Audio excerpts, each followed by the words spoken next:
మా వంటగదికి స్వాగతం. మా వంటగదిలో ఈరోజు జామ పళ్ళతో హల్వా చేయటం ఎలాగో చూద్దాం. దానికి కావాల్సిన పదార్థాలు: పండిన జామ పళ్ళు 4, నెయ్యి 3 టీ స్పూన్లు, పంచదార 1/2 కప్పు, కలర్ చిటికెడు, యాలకుల పొడి 1 టీ స్పూన్.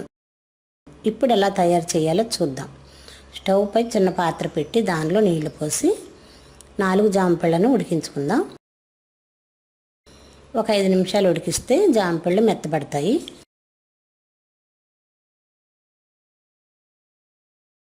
వీటిని పక్కన పెట్టి చల్లారనిద్దాం.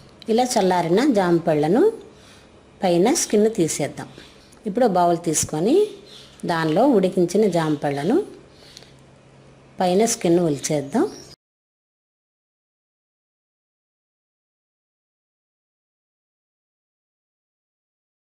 ఇలా 4 జామ పళ్ళను పైన స్కిన్ తీసేసి అలాగే లోపల గింజలు కూడా తీసేసి ఒక బౌల్లో వేసుకుందాం. లేకుంటే హల్వాలో గింజలు తగిలి మంచిగా ఉండదు.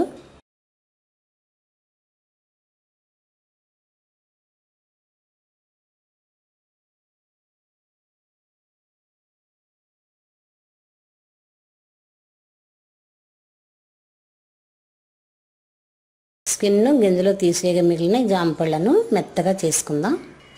ఇలా మెత్తగా చేస్తే ఇలా పేస్ట్లా తయారవుతుంది.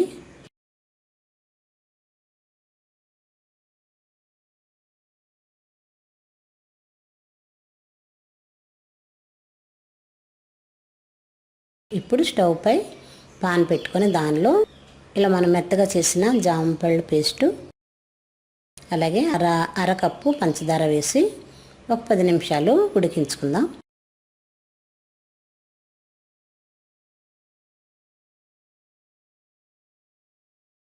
ఇది బాగా మెత్తగా అయిన తర్వాత దీనిలో 3 టీ స్పూన్లు నెయ్యి కూడా వేసి ఒకసారి కలుపుదాం.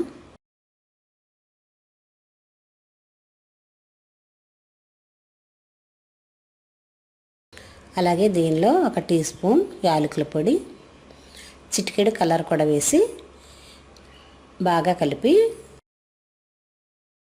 పాన్ కంటుకోకుండా ఉండేంత గట్టిగా హల్వాని తయారు చేసుకుందాం.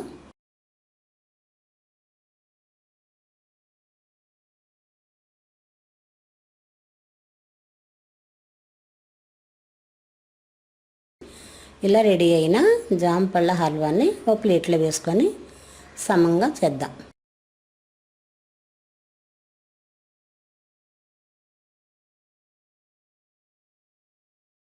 రెడీ అయిన హల్వాని ఒక ప్లేట్లో వేసుకొని సమంగా చేసి మనకు ఇష్టమైన డ్రై ఫ్రూట్స్ అలంకరించుకోవచ్చు. నేనైతే కిస్మిస్లు అలంకరిస్తున్నాను. కిస్మిస్లు అలంకరించిన తర్వాత 10 నిమిషాలు పక్కన పెడితే కూల్ అవుతుంది. ఇది 10 నిమిషాలు పక్కన పెట్టి సర్వ్ చేసుకుందాం. మా వంటగదిలో జామ పళ్ళతో హల్వా రెడీ.